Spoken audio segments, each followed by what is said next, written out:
마지막 부분으로 갑니다만 유다의 나라도 운명도 마지막 부분으로 가고 있습니다. 요시야 이후에는 옳은 임금이 나오지를 않습니다.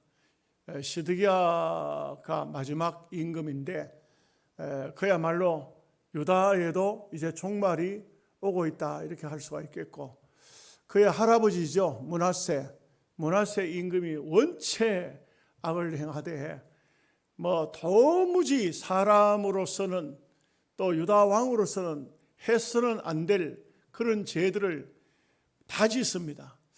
우리가 생각해야 되는 것이 두 가지입니다. 한 가지는 하나님의 사람이면 어떤 죄도 용납을 할 수가 없습니다. 어떤 범죄든지 우상을 섬긴다든지 하나님의 백성이면 그 길에 서 있을 수가 없습니다. 제거해야 됩니다.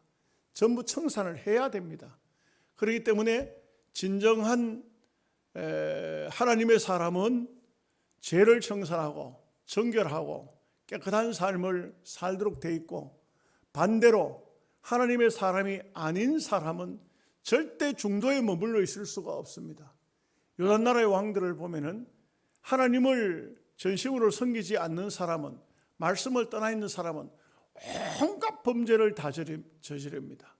온갖 죄를 다 짓도록 되어 있습니다. 우상도 그냥 한 가지로 만족하지 않습니다.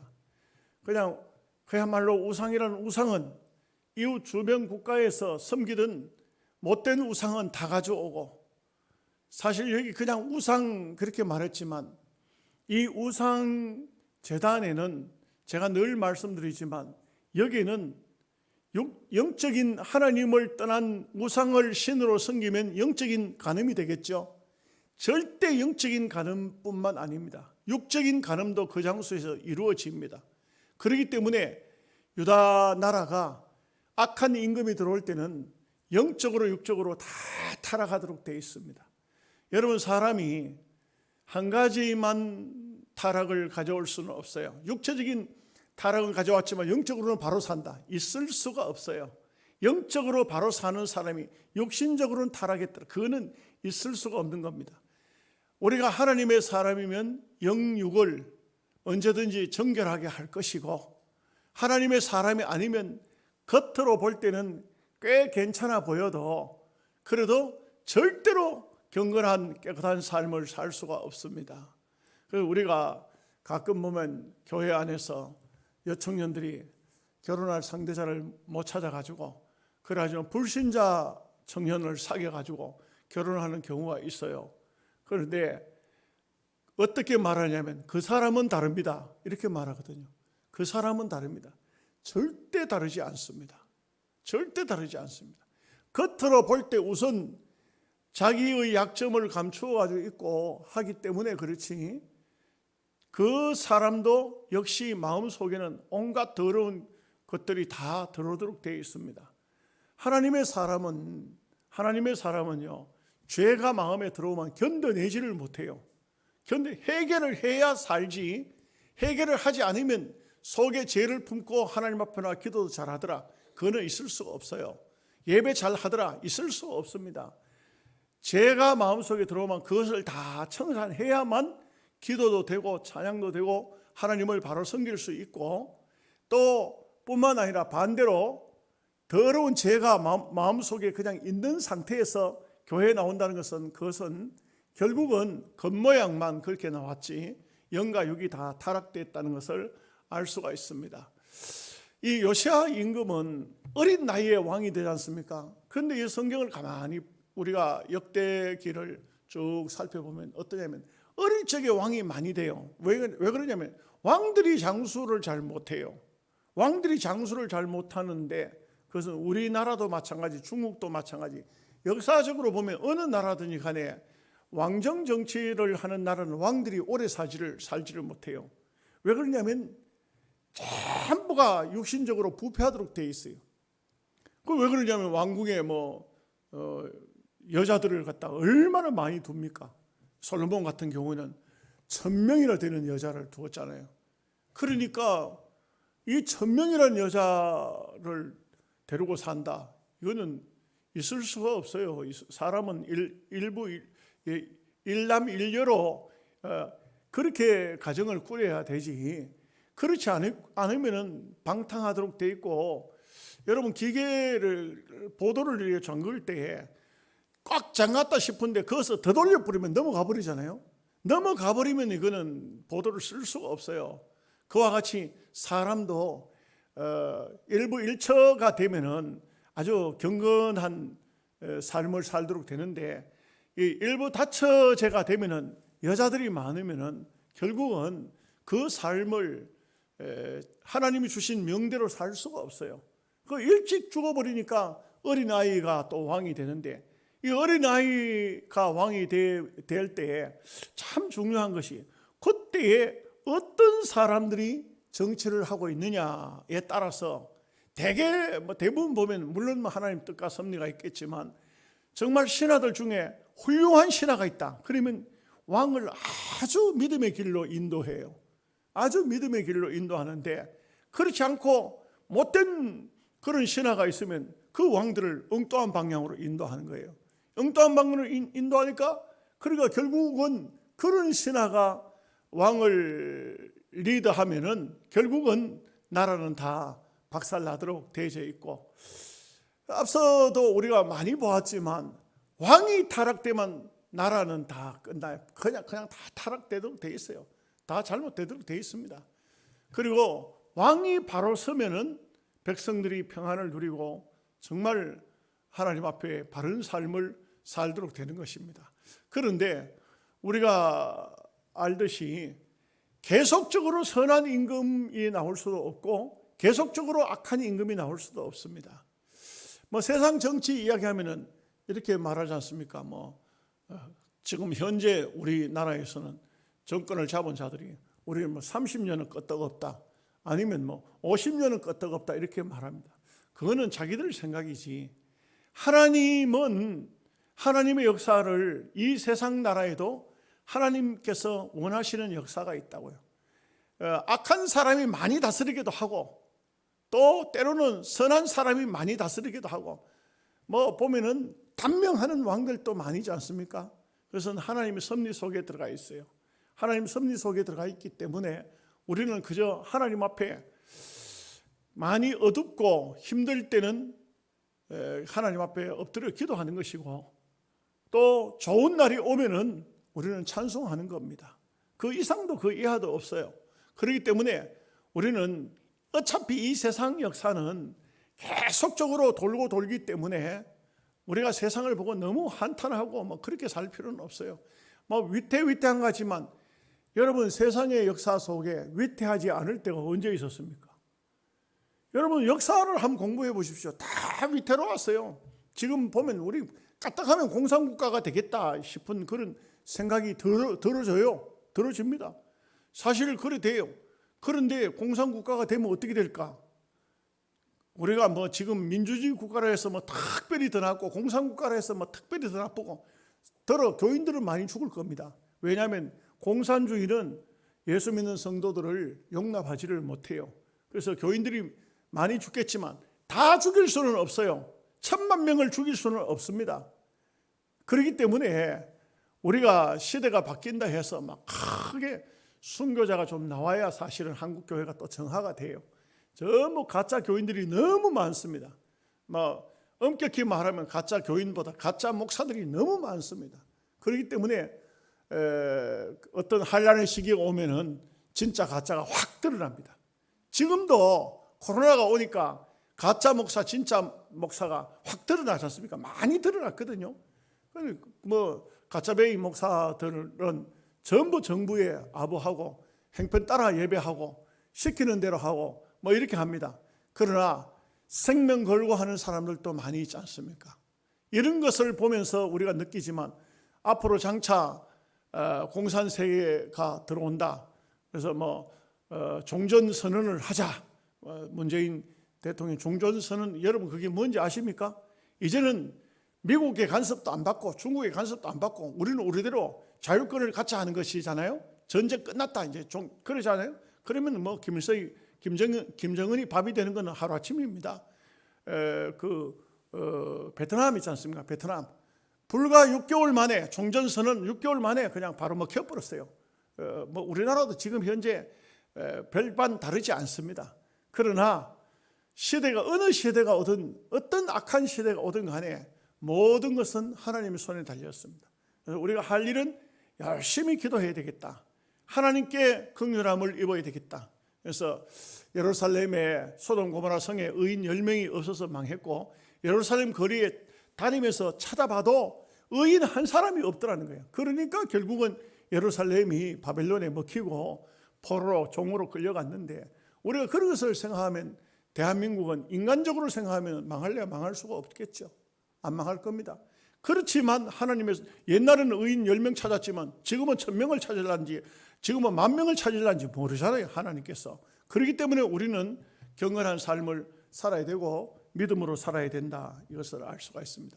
그래서 요시야의 신앙개혁인데 신앙개혁하는 것은 개혁이라는 말은 원래로 돌아가는 거예요. 원래로. 그러니까 오늘날로 말하면 부흥과 거의 비슷한 단어가 가장 가까운 단어가 뭐냐 찾아보니까 부흥이더라고. 부흥. 다시 말하면 부흥이라는 것은 원 상태 하나님께서 우리에게 명령하신 말씀의 그 상태로 돌아가는 것이 부흥이 진정한 부흥이거든요. 그와 같이 요시야가 개혁을 한다는 것은 원래 하나님께서 주신 율법의 제도, 말씀의 제도 거기로 돌아간다. 그래서 거기에 어긋나는 것은 다 정리해 버리는 것이죠. 세상의 개혁은 되면 어떻게 됩니까? 전부 숙청됩니다. 말하자면은 앞에 정권에서 어떤 개혁이 일어났다. 그러면은 그 앞에 정치하던 사람 다 죽여버리죠. 다 죽여버립니다. 뭐 이명박, 박근혜 이렇게 이제 정권을 보수 정권을 가지고 있다가 그 다음에 이제 새로운 이제 문재인 정권이 들어오니까 어떻게 됩니까? 위에 싹 옛날 같으면 다 죽여버립니다. 그런데 지금은 뭐 감옥에 다 가다 대통령들 전직 대통령들도 무슨 죄를 씌워서라도 감옥에 다 가다 버리고 국정원장들 다 가다 버리고 별 다 띄버리고 그 다음에 이제 다 이제 제도를 바꿔버리죠. 이것이 개혁이라고 할 수 있겠습니다. 그러나 이것은 세상의 개혁이고 하나님 나라의 개혁은 언제든지 하나입니다. 처음에 하나님께서 말씀을 주셨던 그 장소로 돌아가는 것이 하나님의 개혁입니다. 그래서 우리가 이 요시야 임금을 봐도 전부 우상들을 막 얼마나 미워하는지 우상의 모든 그 우상들은 가루를 만들어 가지고 우상을 섬기는 제사장들 무덤에 갖다 뿌려버리고 그거 정도가 아니고 그 우상을 섬기던 제사장들을 얼마나 그 요시야가 개혁을 하면서 미워했냐면 그 뼈를 다 꺼내가지고 뼈를 제단 위에서 우상 제단에서 불살라 버렸다 이거죠. 이것은 아주 죄를 철저하게 회개하는 철저하게 미워하는 이 어린 나이지만 어떻게 이런 어린 나이에 이런 것을 할 수 있느냐. 그래서 말씀을 제가 서두에 드렸던 것처럼 하나님의 사람은 죄를 멀리할 수밖에 없어요. 가까이 할 수가 없습니다. 그리고 또 하나님이 마음속에 없는 사람은 반드시 온갖 죄를 온갖 우상을 점점 더 계속해서 더 섬길 수밖에 없습니다. 자기 혼자만 섬기는 것이 아니고 온 백성들이 다 섬기도록 합니다. 여러분 이게 참 희한한 것이 예수 잘 믿는 사람은 누구든지 예수 믿게 하려고 애를 씁니다. 그러나 죄를 짓는 사람은 누구든지 죄를 짓도록 만들려고 합니다. 자기 혼자만 마약을 합니까? 마약을 해가지고 어쨌든 간에 많은 사람 마약하도록 만들려고 하고 있고 물론 거기는 돈이 따라가겠지만 이것이 바로 세상의 모습과 또 하나님 나라의 모습이다 이렇게 볼 수가 있습니다. 자 이제 말씀을 배우도록 하겠습니다. 1절 말씀 다 함께 같이 보겠습니다. 요시야가 왕위에 오를 때에 나이가 8세라 예루살렘에서 31년 동안 다스리며 31년 동안 다스렸다 하면 굉장히 오래 다스린 것 같지요. 왕을 오래 한 것 같지만 사실 39살에 죽었다 이 말이죠. 39살. 이게 안타까운 사실. 39살. 39살이면 요즘으로 보면 뭐 39살 결혼도 안 한 사람도 셌잖아요. 이거 아주 40도 못 살았어요. 그런데 이 요시야도 이 나중에 말씀을 보면 알지만 한 번 교만한 마음을 딱 품어서 끝나버렸어요. 여러분 우리가 인생 삶을 사는데 정말 그런 기도를 해야 돼요. 하나님 나로 말미암아서 하나님 영광이 단 한 번이라도 가려지지 않도록 해달라고 그렇게 기도를 많이 해야 돼요. 요시아는 대국이 큰 나라를 전쟁을 이 유다 나라를 별로 크게 취급도 안 하고 대국 치러 갈 테니까 옛날에 일본이 청나라 치러 갈 테니까 조선 길을 열어달라 길을 안 열어주다가 조선이 망했지. 성경하고 거의 똑같아요. 유다 나라에 길 열어달라 길을 안 열어주다가 막 요시아는 죽어버렸어요.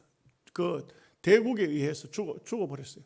그러니 언제든지 우리는 자기 고집, 자기 뜻만 내세우면 안 돼요. 그거는 교만입니다. 하나님 앞에 기도하고 하나님 뜻이 무엇인가를 물어야 됩니다. 때로는 굽힐 줄도 알아야 돼요. 그것도 은혜입니다. 무조건 자기 자존심 세우고 고기만 쳐들고 있다고 그게 축복은 아닙니다. 요시아는 한순간 교만해가지고 죽었습니다. 이런 것도 참 안타깝죠. 이런 선한 임금이 오래 살아야 되는데 그런데 한번 교만한 마음을 품었다가 망한 그런 모습을 뒤에 보면 볼 수가 있습니다. 2절 말씀 보겠습니다.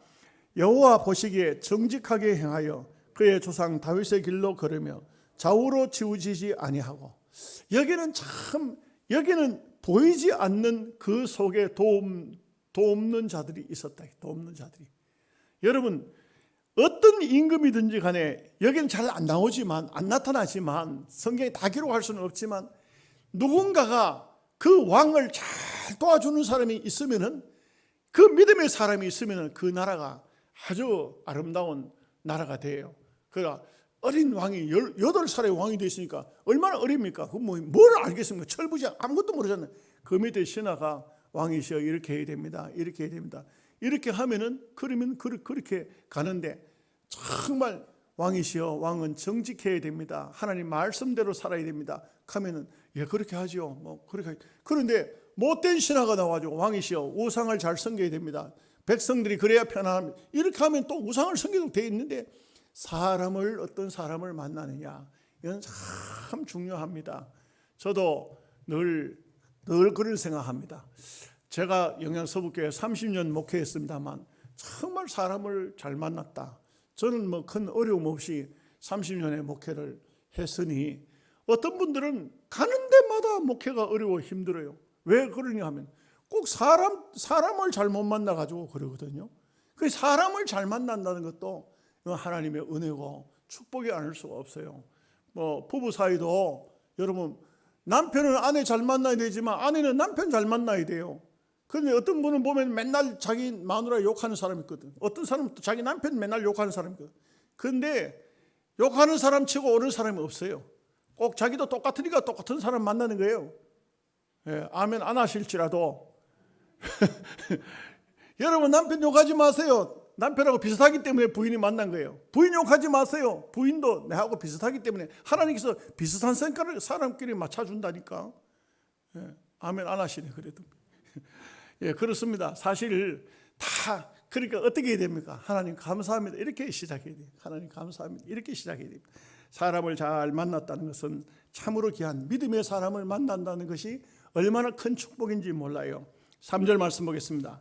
아직도 어렸을 때 곧 왕위에 있은 지 8년에 그의 조상 다윗의 하나님을 비로소 찾고 제11년에 유다와 예루살렘을 비로소 정결하게 하여 그 산당들과 아세라 목상들과 아로새긴 우상들과 부어 만든 우상들을 제거하여 버리며 여러분 제가 서론에서 말씀드렸듯이 믿음이 들어가면 신앙이 들어가면 마음속에 하나님이 있으면 절대 우상을 두고 못 봐요. 이거는 그냥 나는 하나님 잘 섬기지만 저건 그냥 놔두자. 그렇게 할 수가 없어요. 물론 오늘날 같은 시대에는 우리가 어쩔 수가 없지 않습니까?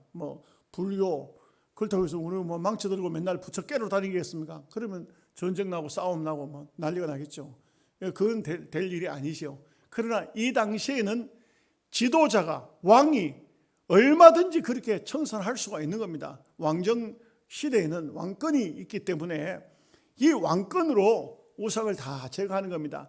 8살의 왕이 됐는데 8살을 더 보태니까 16살이지 않습니까? 16살 때 신앙적으로 깨었다는 거예요. 신앙적으로 정신적으로 벌써 아마 이 사람이 이제는 누구의 도움을 받는 게 아니고 본인 스스로의 마음속에 하나님이 그 심령 속에 계시기 시작했고, 그 다음에 또 보니까 비록 제12년에 20살 때죠.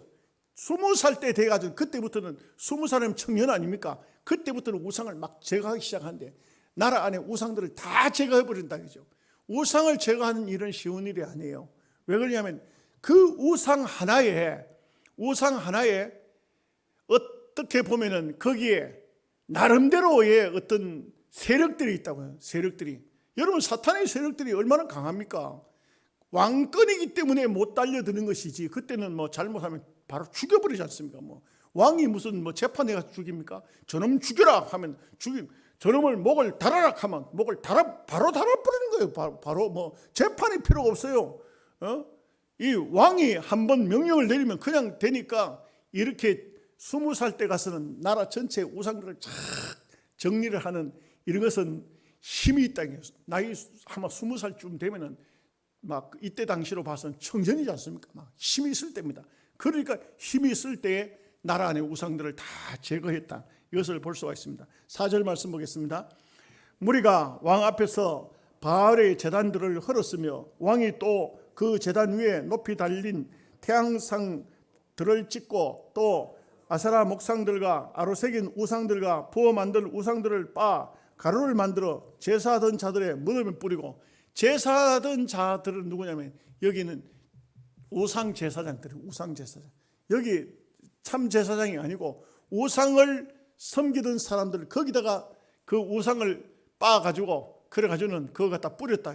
이것은 우리가 보면은 참 믿음의 사람들은 또 이렇게 신앙적인 입장에서 이렇게 하지만요, 중세 당시에 보면은 로마 캐톨릭이 종교 개혁자들을 그 뼈를 그 무덤에서 끄잡아내가지고 다시 또 하영을 해가지고 그 그런 경우도 있어요. 그러니까 여러분, 사탄과 천사는 하나가 될 수가 없어요. 절대 타협이 있을 수가 없습니다. 예수님 말씀하시기를 예수님과 사탄 벨리알이 하나다, 예수님께 큰 귀신이 들렸다, 이렇게 이제 바리새인들이 그렇게 말했을 때 예수님께서 하신 말씀이 절대 사탄 나라는 분쟁하지 않는다. 사탄은 사탄끼리 모입니다. 그리고 하나님의 사람은 하나님의 사람끼리 모이는 것이죠. 우리가 신앙생활 할 때도 그렇지 않습니까? 여러분, 어느 정도는 신앙인들이 서로가 이제 뭐 좀 부족한 면이 있어도 용납이 됩니다. 그렇지만 아예 저 사람이 아예 신앙인이 아니다 싶으면, 교회를 나오지만 아예 신앙인이 아니다 싶으면 가까이 할 수가 없어요. 가까이 하면 손해를 보는데, 신앙적으로 손해를 보는데 어떻게 가까이 할 수가 있겠습니까?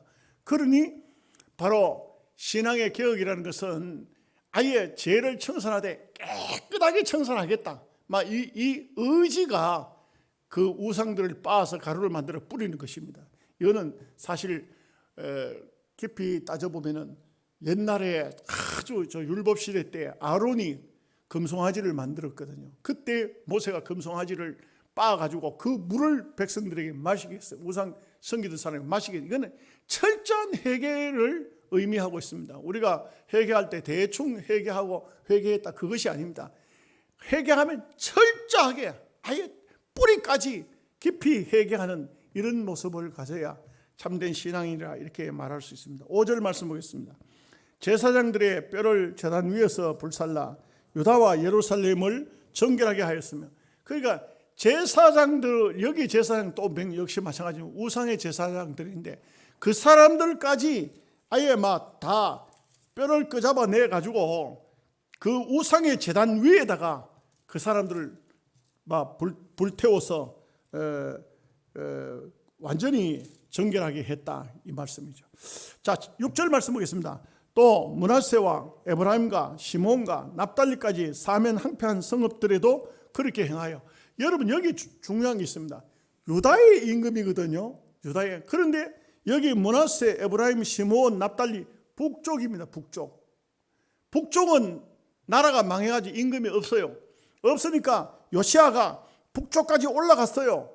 신하들을 이끌고 올라가가지고 곳곳에 우상들이 저거 뜨더라, 저것도 뜨더라, 전부 다 정리해라. 전부 다 눈에 보이는 전부 산당 위에 전부 높은 장소에 산당들을 지어놓거나 우상의 제단을 쳐놓고 우상의 제단을 하려 하거든요. 이 요시아가 그냥 신하들만 보낸 게 아니고 직접적으로 가가지고 우상의 제단을 다 뜯었어요. 그래서 얼마나 또 열심인가. 여러분, 열심도 두 가지예요. 선을 행하는데도 열심히 생기고 죄를 짓는데도 열심히 생겨요. 그 요시아는 아예 하나님의 일을 하기 위해서 그 일을 열심히 했다, 이거 열심히. 여러분, 우리가 믿음의 사람들도요, 한때 마음속에 내가 교회 가서 새벽 기도도 제일 먼저 가야 되지, 이런 생각이 들면 제일 먼저 나옵니다. 또 어떻게 합니까? 새벽 기도 내가 교인들 다 갈 때까지 내가 기도하겠다. 나는 끝까지 기도하겠다. 그런데 기도에 경쟁이 붙어 놓으면 어떤지 아십니까? 서로 안 가요. 자더라도 안 가요. 날에 해가 동천에 뜨도록 안 간다고. 내가 끝까지 내가 교회 끝까지 남겠다. 그래 버티다가 남편한테 혼나고 그러죠. 밥도 안 해주고 교회 가기만 하면 안 온다고. 그래 하나의 신앙이 열심이거든요. 죄를 짓는데도 열심히 있고 또 믿음으로 사는 신앙인에게도 열심인데 요시아는 신앙의 열심이라 이 말이죠. 7절 말씀 보겠습니다. 제단들을 허물며 아세라 목상들과 아로새긴 우상들을 빻아 가루를 만들며 온 이스라엘 땅에 있는 모든 태양상을 찍고 예루살렘으로 돌아왔더라. 여러분, 이 요시아는 얼마나 열심히 생겼는지. 북쪽에 왕은 없어요. 북쪽에는 이제는 나라가 완전히 아수르에게 망하고 말았어요. 그런데 그 북쪽에 아직도 우상들은 그냥 있는 거야. 그러니까 비록 유다 왕이지만 북쪽까지 다니면서 다 우상을 전부 다 제거하고 그리고 예루살렘에 돌아왔다. 이것은 얼마나 그가 열심 있게 죄를 청산했는가. 그래서 유다 임금들 가운데서는 믿음으로 사는 사람은 이렇게 죄를 버립니다. 죄를 버리고 깨끗한 삶을 살도록 애를 쓰는 겁니다. 8절 말씀 보겠습니다. 요시아가 왕위에 있은 지 18째 해에 그 땅과 성전을 정결하게 하기를 마치고 그의 하나님 여호와의 전을 수리하려 하여 아살랴의 아들 사반과 시장 마아세야와 서기관 여호하스와 하스의 아들 요아를 보낸지라.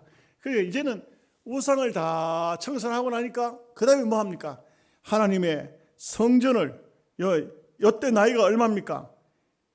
18살에 8살을 더 보태니까 26살인데, 그죠? 26살쯤 됐을 때는 이제는 나라 안에 우상들이 다 제거됐다는 것을 알고, 여러분 그렇습니다. 우리 영적으로 볼 때 그릇을 깨끗하게 닦으면은 그 다음에 그 그릇에 아름다운 귀한 것을 담아야 되죠. 그래서 우상들을 다 제거하고 그 다음에 이제 성전을, 하나님의 성전을 이제 수리하기 위해서 이렇게 사람들을 선택했다는 겁니다. 9절 말씀 봅니다. 그들이 대제사장 hil기야에게 나아가 전에 하나님의 전에 헌금한 돈을 그에게 주니 이 돈은 문을 지키는 레위 사람들이 므낫세와 에브라임과 남아있는 모든 이스라엘 사람과 온 유다와 베냐민과 예루살렘 주민들에게 거둔 것이라. 이 보면은 그 대제사장 hil기야에게 돈을 주면서 성전을 수리하도록 했는데 이 돈이 어디서 나왔느냐? 우상을 청결하면서 또 그 백성들에게 헌금을 거둔 거예요. 헌금을 거둔 겁니다. 자원에서 헌금을 내는 이 헌금을 가지고 성전을 수리하게 했다 이거죠. 10절 말씀입니다. 그 돈을 여호와의 전 공사를 감독하는 자들의 손에 넘기니 그들이 여호와의 전에 있는 일꾼들에게 주어 그 전을 수리하게 하되 11절 곧 목수들과 건축하는 자들에게 주어 다듬은 돌과 연접하는 나무를 사며 유다 왕들이 헐어버린 성전들을 위하여 들보를 만들게 하며. 그러니까 이제 하나하나 참 중요하다 싶은 것이 죄를 청산하면 하나님께로 한 걸음 더 다가가게 됩니다. 그래서 하나님의 전을 어떻게 하면 보소할까, 이런 마음을 가지게 되죠. 우리가 참된 신앙이라면요, 오늘날 또 그렇습니다. 참된 신앙이라면 내 가정의 모든 죄를 다 청산하고 믿음으로 살면 그 다음에 생각하는 것이 하나님의 전입니다. 교회입니다. 교회. 그러니까요, 옛날에는 지금은 뭐 예배당 뭐 참 웬만하면 다 잘 짓고 이렇게 하지만 옛날 같은 데는 예배당에 비가 새고 뭐 벽이 허물어지고 참 뭐 전부 다 어려운 때니까. 그런데도 불구하고 정말 죄를 회개하고 청산한 사람들은요, 하나님의 성전을 위해서 자기 전 재산을 내놓기도 하고 뭐 소를 팔아가지고 하나님 교회에 갖다 바치고 이런 분들이 참 많아요.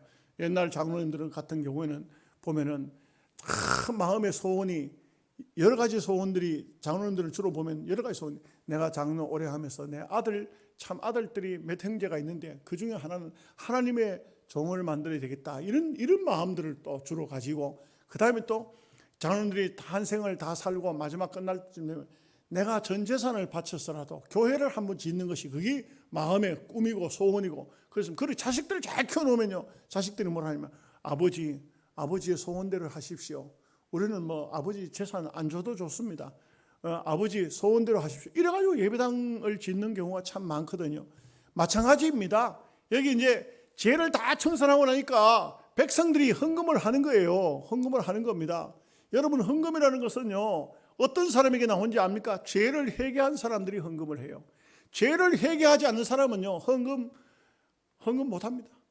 그냥 돈을 내는 것은 그거는 헌금이 아니에요. 흉내입니다. 흉내. 진정으로 11조를 하고 진정으로 감사헌금을 하고 진정으로 건축헌금을 하는 사람은 회개하면은 자동적으로 하나님의 교회를, 하나님 나라를 위해서 내가 이렇게 물질을 쓰겠다, 이런 마음을 가지게 되는 것입니다. 12절 13절 말씀 보겠습니다. 그 사람들이 성실하게 그 일을 하니라. 그의 감독들은 레위 사람들을 곧 무라리 자손 중에 야핫과 오바다요 그핫 자손들 중 스가랴와 무슬람이라 다 그 일을 감독하고, 또 악기에 익숙한 레위 사람들이 함께 하였으며, 그들은 또 목독군을 감독하며 모든 공사 담당자를 감독하고, 어떤 레위 사람은 서기와 관리와 문지기가 되었더라. 그 참 중요한 말씀이 12절 처음에 나옵니다. 그 사람들이 성실하게 그 일을 하니라. 이 한마디가 누가 이제 뭐 특별히 하나님의 교회 성전을 위해서 특별한 사람이 있고 뭐 대충 하는 사람이, 그게 아닙니다. 그들이 모두가 다 회개하고 믿음으로 사니까 성실한 마음이 생기는 겁니다. 성실한 마음은 그리스도인에게 있어서 대단히 중요합니다. 어떤 분은 말을 하면은 성실함이 안 보입니다. 진실함이 안 보입니다. 그 속에 거룩이 안 보입니다. 말이 막 나오는 대로 거침없이 말을, 그렇게 하면 안 됩니다. 우리가 믿음의 사람이면 아주 우리의 삶이 성실하고 진실되고 또 거짓을 멀리하고 또 공의를 좋아하는 이런 삶이 돼야 되겠죠. 오늘 이렇게 한 사람의 왕이지만 이 사람이 바로 살게 되니까 온 백성들이, 또 온 주의 나라가 부흥이 됩니다. 그러나 이것도 우리가 제가 말씀드렸듯이 요 한때가 그나마 그래도 마지막 그 유다의 개혁이라 할 수 있어요. 이 뒤에는 옳은 왕들이 안 나와요. 여호야김, 뭐 시드기야, 여호아스 뭐 등등 나오는 사람들이 전부 옳은 왕들이 안 나와요. 그러니까 하나님께서는 이걸 이제 마지막 시대로 보고 있는 듯해요. 그래서 오늘 우리가 사는 시기가 어느 정도 역사를 두고 어느 정도 와 있는지는 알 수는 없지만, 그러나 이 시기가 위험한 시기다. 그래서 우리가 믿음으로 잘 살아서 하나님 보시기에 아름다운 삶을 살아야 되겠다, 그런 생각을 합니다. 이 요시아의 개혁을 통해서 우리의 마음속에도 개인적으로 내 스스로도 개혁을 일으켜 하나님 말씀 앞으로 돌아갈 수 있기를 주님의 이름으로 축복합니다.